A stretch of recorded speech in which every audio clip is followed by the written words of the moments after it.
Felix Kobe.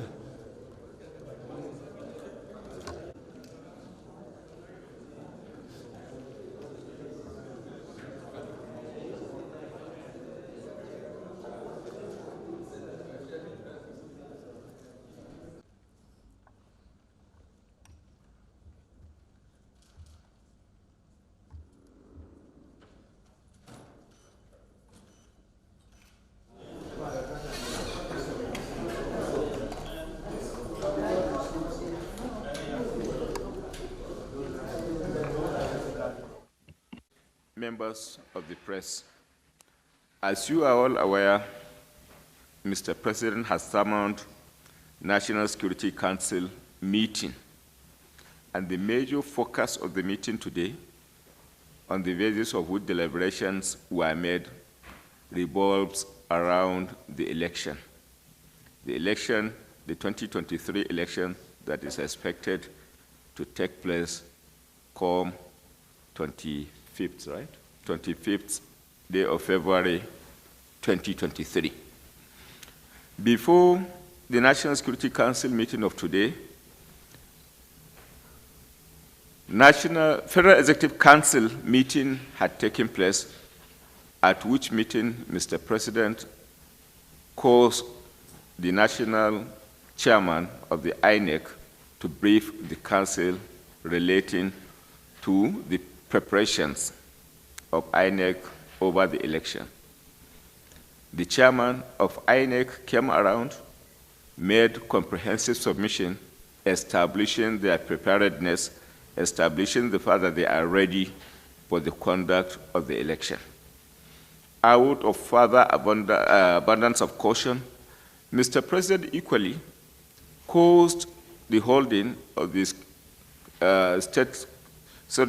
Council of State meeting, in which the INEC chairman was summoned to now present before the council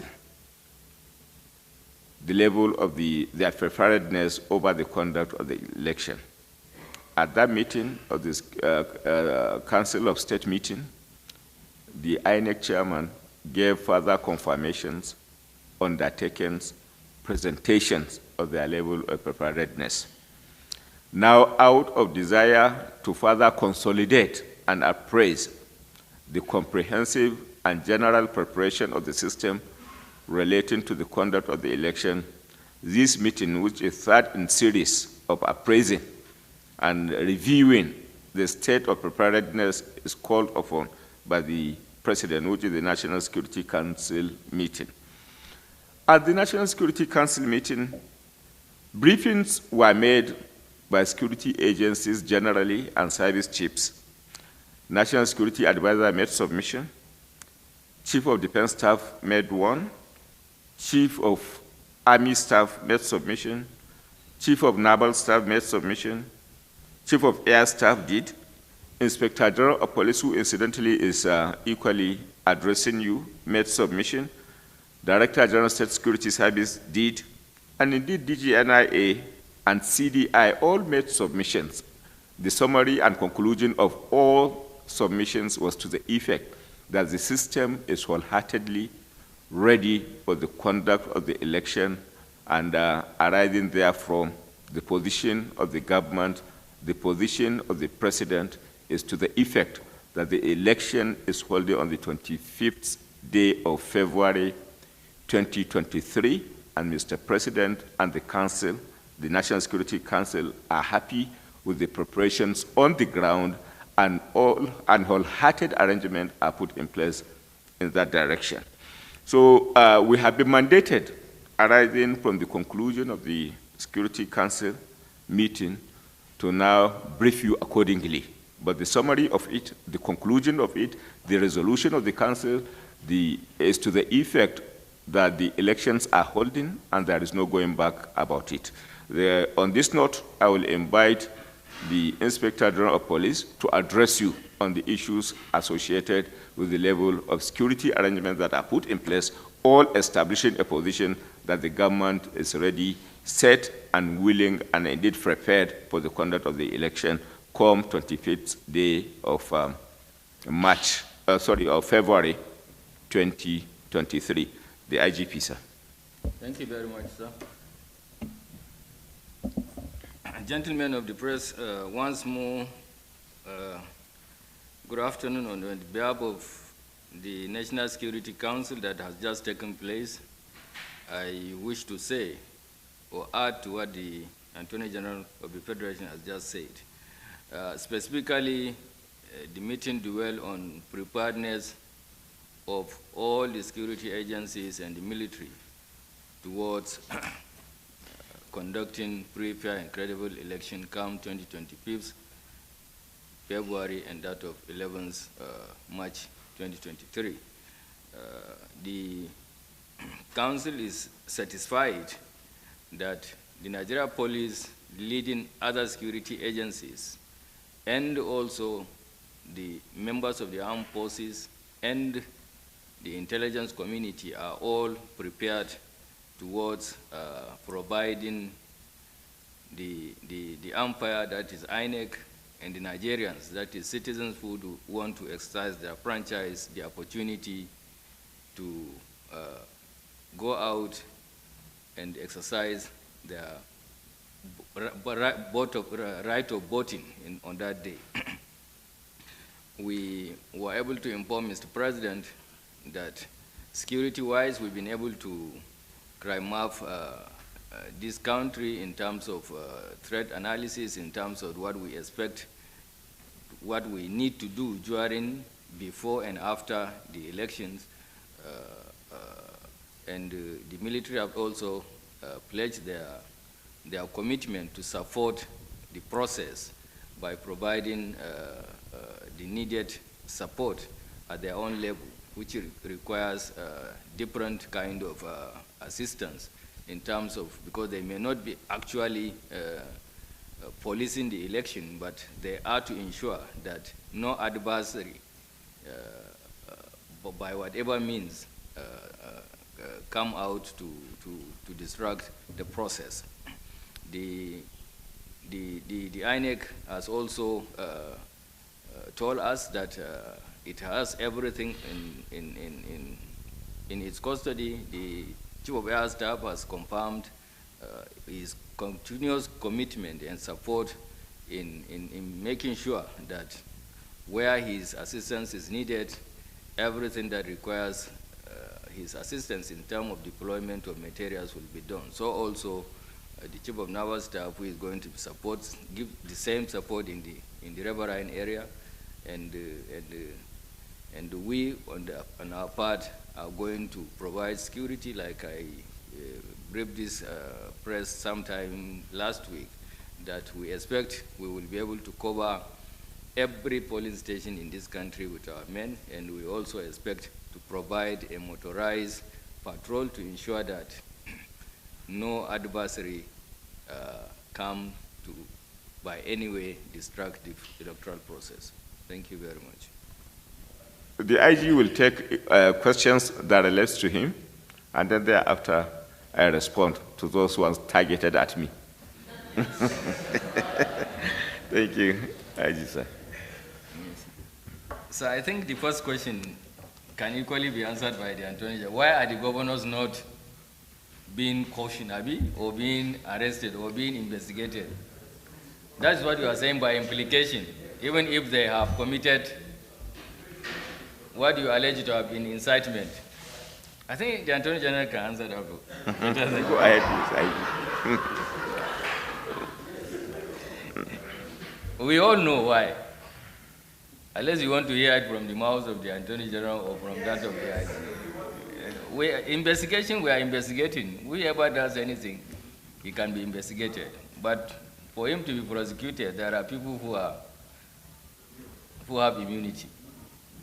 And I think that is some of the reasons. But that will not stop us from cautioning them and from warning them, from advising them, and we are doing so. As for, that is for the incitement by governors. Then so that's the only one that I have, except. Any specific instruction? Specific instruction is that we should maintain law and order. Sorry, one of the things is the issue of presence of combined operations in the streets of Lagos and Abeokuta.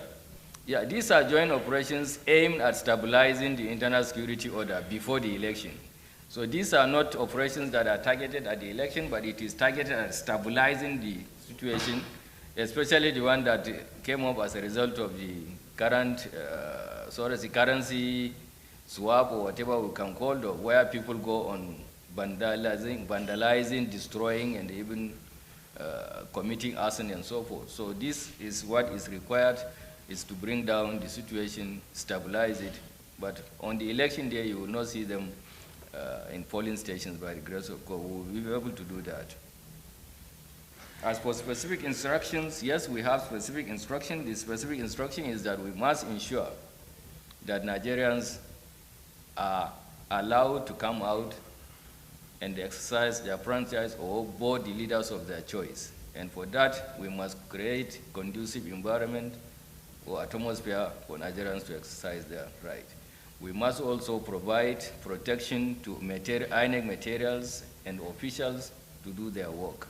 We must ensure that before, during, and after the election, whatever fallback it is, we do not have people who will take the laws into their hands, and if there is any, we should be able to check within the quickest possible means to ensure that it does not snowball into either bigger crisis. Thank you very much. Now, on the issues raised, fundamentally, I will start with the first issue, in respect of which my reaction is sought, relating to an opinion allegedly issued by the Honorable Minister of Labor and Productivity to the effect that the President was ill-advised on the issue of Naira redesign. My immediate reaction to it is to draw your attention that as far as advice to Mr. President are concerned, there are multiple perspectives from which advices are tendered or perhaps processed to the President. There could be opinions or perhaps advices that have economic and monetary undertones arising from prevailing legislations. This opinion naturally comes from the central bank if the issue in contention is an issue that borders on regulatory, monetary and financial regulatory policies of government. There are issues equally that have legal undertones, in respect of which perhaps the Office of the Attorney General of the Federation Minister of Justice renders advisory services in terms of legal opinion. There are those issues equally that may have legislative or political undertones.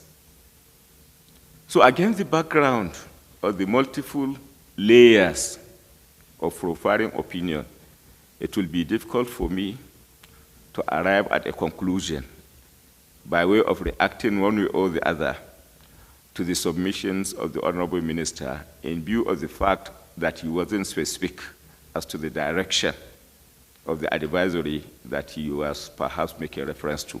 So I am not arising from this in a position to join issues one way or the other, taking into consideration the multiplicity of the possibilities of advisory services. On the second issue, which indeed is an issue relating to the pending case at the Supreme Court, as we are coming out of the Security Council meeting, I came in direct into this hall to address you on the outcome of the Security Council meeting. I have not been officially and formally briefed as to what indeed happened at the Supreme Court. And more so, the matter pending before the Supreme Court is indeed sub judice. I am not as expected as the Chief Law Officer to be preemptive. But then bringing it down to the issue of what the adjournment, if indeed the matter has been adjourned, you requested to know what does that mean. It means it has been adjourned.